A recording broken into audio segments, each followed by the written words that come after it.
Welcome to Blizzard Fire. We hope this video helps fire up your solution. In this video, I will show how to make homemade chicken noodle soup. First, select a whole chicken or various chicken pieces like thighs and drumsticks. Place the chicken in a large pot with water, adding carrots, celery, onions, and fresh herbs such as parsley and thyme. Bring it to a gentle simmer, cooking for about 1.5 to 2 hours until the chicken is tender. Remember to skim off any foam that rises to the surface. Once the chicken is cooked, carefully remove it from the pot and let it cool slightly before shredding the meat from the bones. Discard the bones and skin.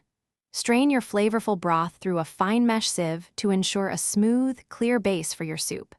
In a separate pot, sauté fresh diced carrots, celery, and onions until they are tender crisp, enhancing their natural sweetness.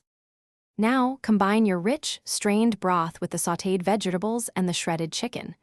Bring the soup back to a gentle simmer.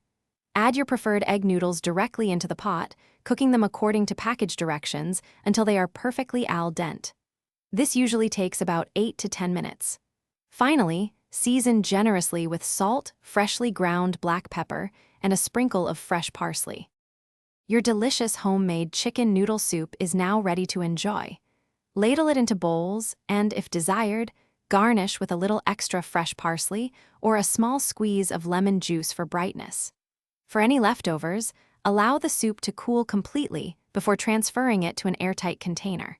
It will keep well in the refrigerator for up to 3 days, perfect for another comforting meal.